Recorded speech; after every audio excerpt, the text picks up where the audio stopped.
Welcome to the Top Texas Lawyers Podcast. This podcast is brought to you by the law firm of Abercrombie & Sanchez, PLLC. You can find us on the internet at astxlegal.com or by calling 1-888-981-7509. Your hosts are Bryan Abercrombie and Sanchez. Bryan has been practicing law for 18 years and is board certified by the Texas Board of Legal Specialization in the area of family law. Sam has been practicing for 13 years, is licensed in both Texas and Florida, and is a certified mediator. This podcast is for informational purposes only, and all views are the opinion of the hosts. It is not designed to provide legal advice for your particular legal matter, and it should not replace the advice of competent counsel. Welcome, and we hope you enjoy the Top Texas Lawyers Podcast. Good day, and welcome to the Top Texas Lawyers Podcast. I'm your host, Bryan Abercrombie, and with me, as always, is my talented and handsome co-host, Mr. Sanchez. How you doing, Sam? I'm doing well. Definitely still have a face for radio, man. All right, so we are going to talk today. We're changing it. We finished up our 5-part series, so we're going to change topics today. And we get a lot of listener questions, and we've gotten a few listener questions. And one question that's popped up several times is, and we're going to try to answer that question today, is how do I choose my divorce attorney? So we're going to kind of go through the ins and outs of that. That's kind of where we're going to take this show today. But let's talk a little bit about what's going on in the celebrity divorce world. Sam, what do you think? Well, I can't tell you that COVID has been kind to celebrities, Brian. You know, we have a Texas girl, Kelly Clarkson, and her man, Brandon Blackstock. They have called it quits. After 7 years, they filed on June 4th. They both have kids. So, you know, sad to see that go. But obviously, they're, you know, one of many victims in the celebrity world in relation to lost relationships. They got young kids, too, like a 6 and a 4-year-old or something like that, right? Yeah, they absolutely do. Yeah, so it'll be interesting to see kind of how that's managed. Obviously, she's a Texas native, but I think her primary residence is in California. So I'm sure it'll be a California divorce. But yeah, there's some allegations flying around about emotional abuse and different things. So that would be one to watch. Yeah, and so you know, ties right into our subject, which is like obviously she didn't anticipate that she would be there. Most people don't anticipate that they're going to be involved in divorce proceedings when they go out and say their nuptials. They're looking for, you know, forever or longer. But how, if that happens, do you pick a good counsel? Yes, that's the question du jour, the question of the day. How do you pick, if you're going down that road, you know, depending on you know, what your particular problems are, your particular issues, how do you pick good and competent legal counsel? So it's more challenging than it sounds, Brian. You know, it really is, because obviously, you know, we're lawyers, and so we know a lot of lawyers, and I would love to say that everyone that we know is great. But there's definitely a variety of qualifications and a variety of kind of tendencies and predispositions that attorneys have that can make them a great fit for you or make them just the worst possible fit. And so, you know, I would encourage everybody who's listening to specifically answer the question that was sent in. How do you do it? Well, first and foremost, I think you have to really understand yourself. Tenet nose, right? Know thyself. Yep. Exactly. And in that, you have to understand, when I say know yourself, you have to understand what your goals are for this process. Because every lawyer has kind of a niche that they fall into. You and I, brother, well, we've been warriors in the trenches for a long time, for a number of years. We're trial lawyers, we're litigators. That's where we spent the majority of our career. That's where we feel most comfortable. And so, if you're looking at something that you anticipate is going to turn into a fight, well, okay, in your mind, you have to know, do I want to fight? If it's going to turn into a fight, do I need somebody who's going to be able to respond in kind? You know, you don't want it to be an emotional decision where you sit down and say, well, I just freaking hate her. She's such a bitch. And so I just want somebody to go out and chew on her leg for a few months. Okay. Some people do choose a lawyer that way. They'll go out and find some barker, you know, what I call the dog and pony show, which is that the old carnival barker. Yep. They just go out there and they hire somebody who's going to thump and thunder and, you know, spend a lot of money and cause a lot of scars and injuries. And, you know, those take years, if ever, to heal. But if you look at yourself in the mirror and you say, what I want is for somebody to kind of manage this process to fruition as economically and judiciously as possible, maybe even keep it out of the courtroom, then these are things that you have to know in your own mind. And it's a lot easier to say than it is to figure out, unfortunately.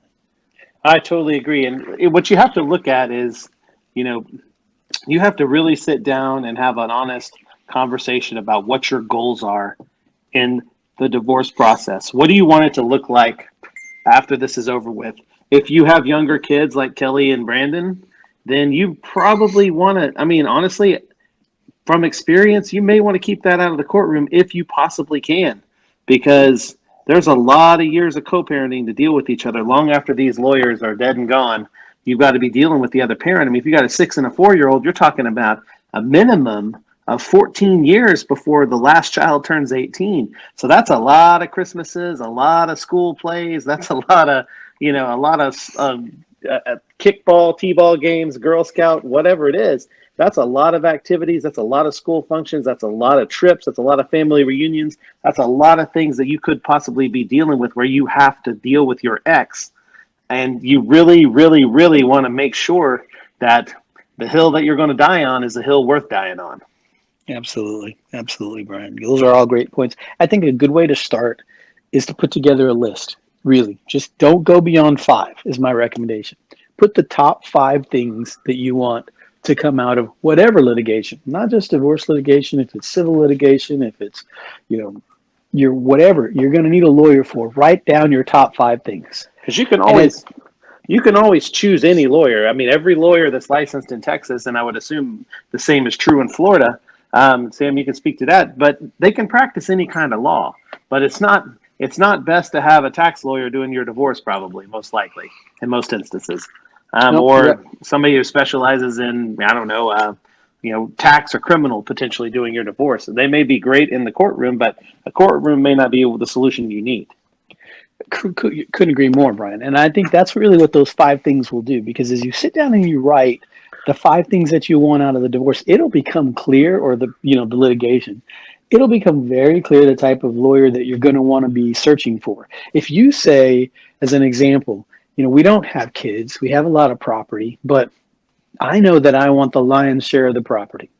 I know that I'm going to want, or I want to be able to identify if my spouse has wasted assets. Or I want to know if, she was having an affair, he was having an affair, spending money on boyfriends and girlfriends. Okay, very clearly, as you get to those points, you know that you're going to want an attorney who has got some litigation experience.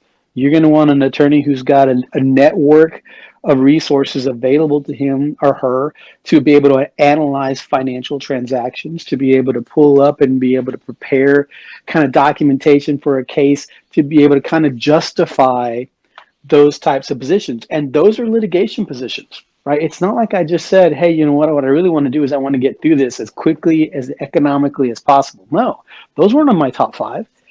And so, I think people really gonna, as you write things down, you're gonna see, because if you write down, as an example, number 1, I want to get through it economically and judiciously, with the little pain and suffering as possible emotionally on both sides.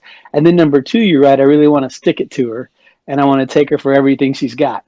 Okay, those things don't fit. Those things don't work. And any lawyer out there that you talk to is going to ask you, first thing as they come in, if they're worth their weight in salt, is to say, let's talk about the situation. Fill me in on what's going on and what it is that you want out of this process. What are you looking to do? Because they're going to take their cues from you. Right. Absolutely. So, and let's talk a little bit about kind of, once you've kind of got your goals listed down, let's talk about kind of the sales pitch that you're going to get from a number of different lawyers.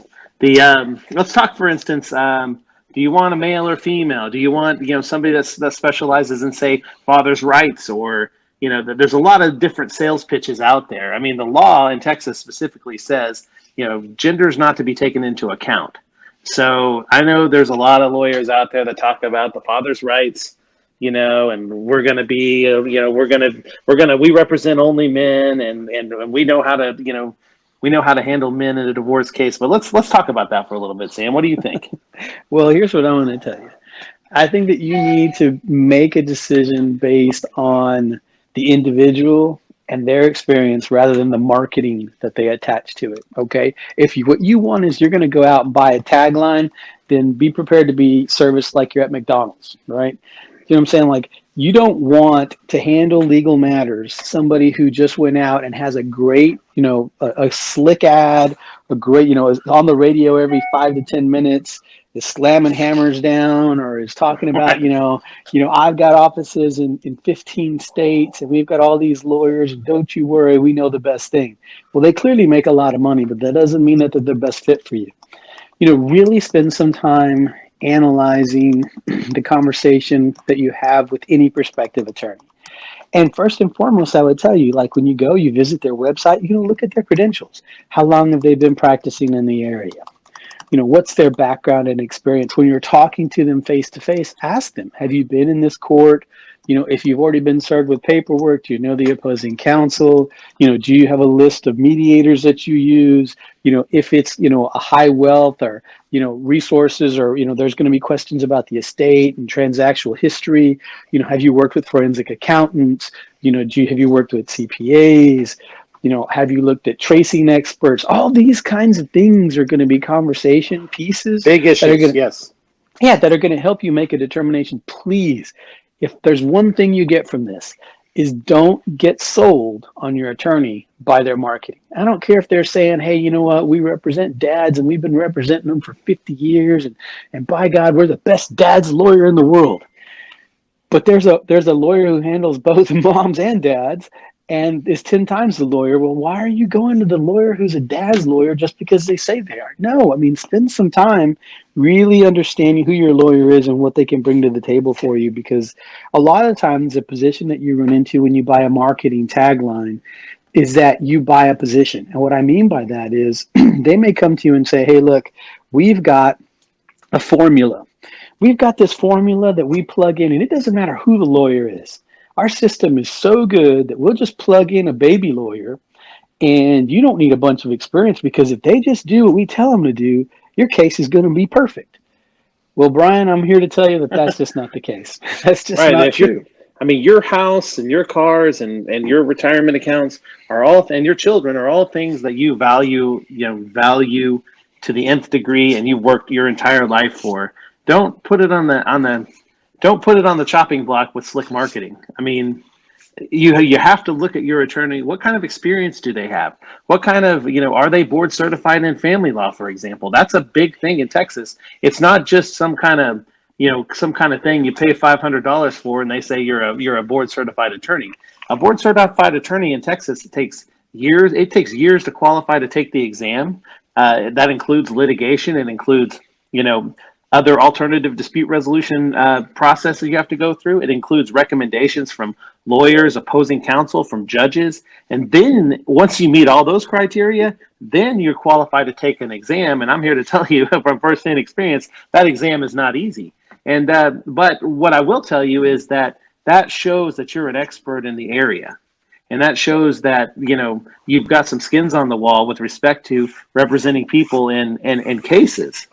So you really want to look at the experience of the attorney that you're hiring, and it's okay to hire a firm, but look at the attorney that you're actually getting from that firm. Are you getting the first year out of law school associate that's wet behind the ears and doesn't know the judge, or are you getting the experienced hand that's been through 50, 100 cases, that knows what you're dealing with, knows the right experts to get, knows how to navigate a case.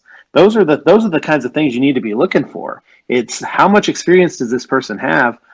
What is their dealings with the court? Do they know the lay of the land? Have they, do they know who the big players are in the area for family law? There's a lot of great attorneys out there that know the lay of the land and know who they're dealing with, and know what the judges are looking for, know what this particular judge's likes and dislikes are.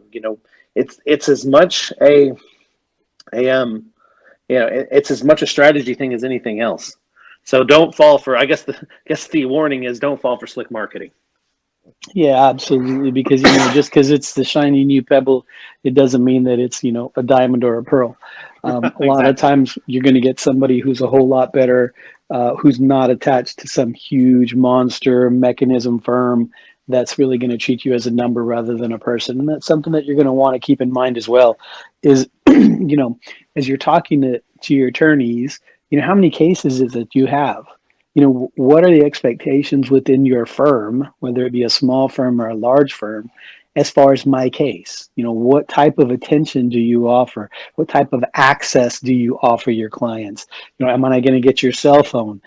How often do you answer calls? Will you respond on the weekends if I need you to and it's an emergency? All these kinds of things where you're interviewing somebody who you're putting your life in their hands. To your point, Yes. Bryan, everything that you've worked for, everything that matters in your life typically is going to be the stuff that you've worked your entire life to build and retain, and your family. Two more that you couldn't come up with two more important things. And you're Exactly. putting them in the hands of an attorney through this process. So you should at least know what their philosophy is. And that's the next step. I really think that you have to spend some time talking to the attorneys about what their philosophy is on your case. Okay. Because if you're a barker and you just sit down and say, well, what I'm going to do is I'm going to go down and I'm going to, grab them by the throat and choke them out and drag them around the courtroom and embarrass them and make them feel like, and if that's really what you're looking for, then great, hire that person. But if somebody comes out and tells you, look, I'm going to judiciously put you in the best position possible so that you don't have to waste a lot of money, the money that actually stays within your family, for your kids, for you, your ex-spouse, whatever it's going to be, and I'm going to protect those assets. Whether that means we have to go to the courtroom or whether that means we settle it out of court, we're going to determine that as we get through the case. These are the kinds of conversations that you're going to have with your lawyer, and you really need to understand and have a connection with that individual and their mentality, their philosophy on how they handle your case. I mean, it's about finding somebody you feel comfortable with at the end of the day. I mean, you wouldn't go to a doctor that you don't feel comfortable with, who doesn't have a halfway decent bedside manner. At least I wouldn't. I don't know about you, Sam, but I try not to. I wouldn't go to a doctor that I can't understand what they're telling me half the time, and they don't have a decent bedside manner. I would steer clear of that. The same goes true for a lawyer. I mean, you're putting your financial future potentially into their hands, and and time with your kids is in their hands. So, and you can hire any gladiator that you want to go into the arena and fight for you. You just got to make sure it's the fight that you want to have, and your attorney is really listening to what you want. I think that's a big key. Does your attorney listen to you, and is your attorney listening to what you want and what your goals are? Because anybody can go down to the court and make an argument and get a ruling from a judge. I mean, it takes a special person to either negotiate a tough agreement if that's what it comes down to, or try the case in the right way so that you have the best chance for a favorable outcome. Yeah, I try to tell clients and prospective clients when they come in, as we're talking through conversations about representation, or family members who ask me for a recommendation, like how do I how do I find a good lawyer? It really becomes like, think of it in this context. If you were going to climb Mount Everest, right? If you were going to climb Mount Everest, you've climbed other things potentially, or you've never climbed before. No matter what, Everest is unique. It's challenging, it's dangerous, it's complicated. What guide are you going to want? Are you going to just want somebody who's like, hey, you know what? We got Johnny, we got a special, come in, $50 off guide. Are you going to talk to people and say, I want somebody who's been on that mountain. I want to know that they've, successfully taken people up and brought them back down. Whether, every trip is different, right? What does the plan look like? Tell me how you do it. Do we have a connection? Do we fit well together? And then really feel that field questions for that attorney so that you understand that you have a partner. This is somebody who's going to go and experience your case with you. That means you have to really, from the onset, like their communication style. You have to really understand them and have them be able to communicate with you in a way that you understand the issues that are at play. So no matter what, when you come out of that first meeting or that consultation or that initial kind of correspondence with an attorney who's trying to give you some advice about how a case is going to go, you should have a pretty clear understanding of what the lay of the land is going to be as you progress through it. Now, no attorney can tell you with 100% certainty, this is what's going to happen in your case. If they try to tell you that, run. Yes. Run. Just drop everything you got, leave the pen, head out the door. But if somebody tells you, hey, you know what, look, here's what I've seen happen based on the facts of your case, here's what I anticipate could come up, but here's the X factor. Here's the things, the unknowables. Here's ways I've seen things happen. I know this judge. I've been in this county. You know, it doesn't matter who's on the other side because these are the issues at play, and this is how sometimes they go. That's what you're going to really want to have a connection with. That's what you're going to want to make sure that you feel before you retain somebody to guide you through that process. I totally agree. You can go to any lawyer and get an answer to a legal question. And like Sam said, if you go to any lawyer, and this goes for a civil case, this goes for any type of case that you can think of, whether it be civil, family, whatever. If you walk into a lawyer's office and they promise you that they're going to win your case, you get out your stuff and get out of that office as fast as you can possibly go, because there is no way in the world that a lawyer is ever going to be able to promise an outcome. No, and if they do, it's just a train wreck waiting to happen. You're just setting yourself up for disappointment, and probably a pretty big bill at the end of that conversation. So that's true. That is absolutely true. But yeah, like you said, I mean, you have a game plan going in. Find the attorney that works well for you. For some people, they want somebody that's aggressive, and sometimes the situation calls for it. If you have a very difficult spouse that that only responds to the courtroom, or a judge telling her what to do, or a judge telling him what to do, then you may need the courtroom. You may need a bulldog attorney. But if you have a co-parent that's trying to work with you, maybe it's not the time to rip his head off or rip her head off. I mean, those are the kinds of things you gotta know about your case and know what you're dealing with, so that you can get the right person that's going to help you guide through that process. Yeah, another example I will give clients is like changing your oil, right? Changing your oil in your vehicle. Everybody typically has a vehicle at this point in life. If you don't, well, I understand. Bicycles are nice too, so are skateboards. But if you have a vehicle and you change the oil, you can go to, Jiffy Lube, right? They do a pretty good job. Change your oil. You go to the dealership, get them to change your oil. They're going to do their 100-point inspection. And I used to have anyways, a foreign car. I have an American truck now. But I used to have a foreign car, and every time I take it in the dealership, holy crap, I'd go in for an oil change, I'd come out with $1,000 bill.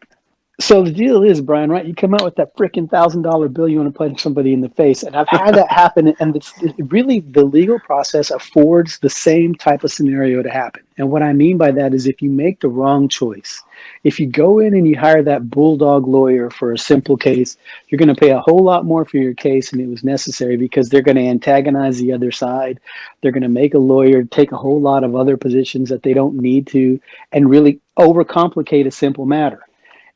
Take it the other way. If you go in and you say, hey, you know what, I have a kumbaya lawyer, somebody who just wants to hold hands and hand off roses and shake hands on the way out, and the case is very complicated and it needs some litigation, it needs some litigation steps to make sure that whether it's an agreement or whether it's going to be resolved in court, it's done correctly, but they don't want to do that work. Well, guess what? It's going to cost you money. It's going to cost you a bunch of money, because when you should have taken it to the dealership because it was sputtering and it wouldn't start, and every time you shifted into third gear, you pressed the gas, you'd have this whole little stall out period. Well, that Jiffy Lube isn't going to fix that. You're going to need to go to the dealership. You're going to have somebody with some intelligence and hook it up to the computer and see what's going on and make it done right. Clients and their legal matters are the same situation.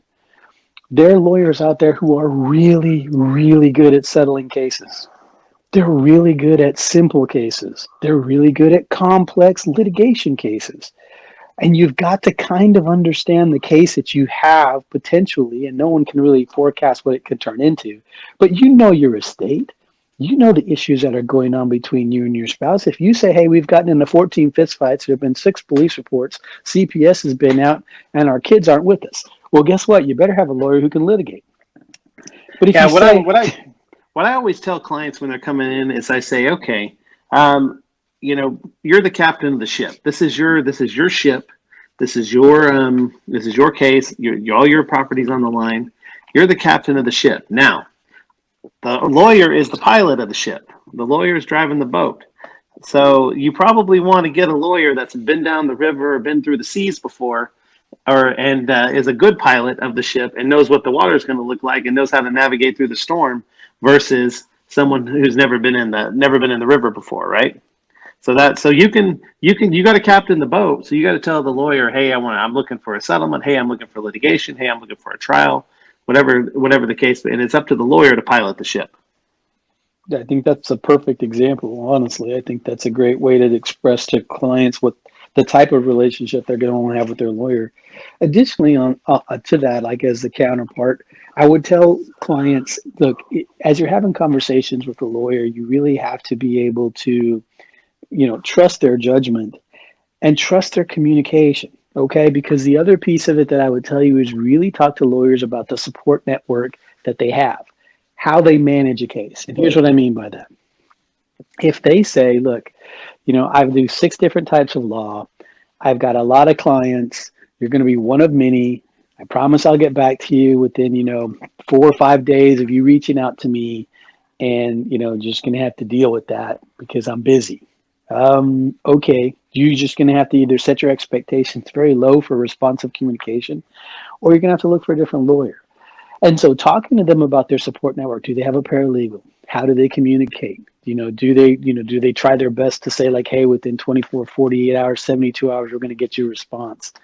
I have online portal technology. We do at our firm, right? So they can upload messages via a portal. And so you can send and receive documents from your attorney that way. All these are pieces to the puzzle of that whole picture that you're going to want to see of your attorney and what they have to offer before you go and sign on the dotted line. The other thing is I tell clients this all the time, and I can't stress this enough. Don't let the attorney make the decision for you. The only decision you're going to be happy with is one that you're comfortable in making. So I don't know how many times I've dealt with a client. Well, my wife's attorney is telling her not to agree to anything. And so it takes months and months and months to get the case resolved when we could have resolved it on the first day. I had a case recently where we settled the case within $500 of the very first offer that we made 4 months before, because her attorney told her, no, no, no, no, no, no, no, no, no, no, no, no, no, don't settle. And we go through all this rigmarole, all this discovery, all this litigation, and we finally go to mediation at the end of the case. We go out there with our offer, and we go all the way around. And 8 hours of mediation later, we're $500 away from where we were when we made our initial offer. Well, I'm sure it only costs $500 to get to that point, Brian. Right. We're talking $15,000, $20,000 more down the road at that point. Mm-hmm. So what I'm telling you is you got to make the decision on your case about what you want. The attorney is there to give advice, but the attorney is not there to run your life. So you need to make sure you make a decision that you can live with and that you want to do. Yeah, because that attorney is going to move on. After your case is done, they're moving on to the next case. This is, like I tell most attorneys, we used to, both you and I spent a lot of time training young attorneys in this process, how to grow up to be litigators. And I would always tell them, most clients have one attorney. As an attorney, you have multiple clients, but you have to treat each client like they're the only one. You have to focus on your time and energy when you hit their case to make sure that it's right, because they're relying on you. They're relying on you to make decisions, to guide them in the most difficult time in their life, because nobody wants to hire a lawyer and be involved in litigation. Nobody does. If they do, they're masochists. You don't want to marry those people. But when you land in that situation, what everybody needs in that situation is a good lawyer, somebody who's been there, who's done that, who knows what they're doing, who knows how to guide you, advise you, and in the end, put you in a position where you get to make a smart decision, whatever that is. So if you have a question for us on the podcast, I would tell you to reach out to our website. On our website, there's a screen there on the right side where you can put in your name and your email, and that you have a question. If you want us to answer a question on the show, just write us the question. We'll go through it, and each week we're going to answer a different question. I think this is a really good, productive discussion today, Sam. I really appreciate it. Our website is www.astxlegal.com. My phone number, I'm in Houston. It's 281-374-4741. And Sam, you're in Fort Worth. And what is your number? Yep, it's 817-914-5470. I do Dallas and Fort Worth and all the Metroplex areas. Something to look forward to in the future for us, too. Obviously, we're going to have a couple good guest speakers to come in and kind of help spur the conversation along between Brian and I, but we're also going to put together some ebooks that are going to be available to kind of help guide people through whether it be estate planning, probate, or family law issues that are coming up. So be on the lookout for those as well, and we'll talk those more as they come online. Yeah, we've got a great guidebook coming out to kind of help navigate the divorce process. And if we can be of assistance with you, if you have questions that we can answer, just reach out to us via phone or via the website, and we'll be happy to sit down with you. If you mention this podcast, we will waive the consultation fee. So give us a call. We're happy to assist you, and no matter where you are in the process. But Sam, I appreciate the time today. Thanks for jumping on with us. As always. Brother, a pleasure. All right, thank you, sir. We'll Take care, and you guys have a good week. Thank you for listening, and we hope you enjoyed the Top Texas Lawyers podcast. If you would like a consultation with either Bryan or Sam, please call 1-888-981-7509 or visit us on the web at astxlegal.com. Once again, that's astxlegal.com. Thank you very much.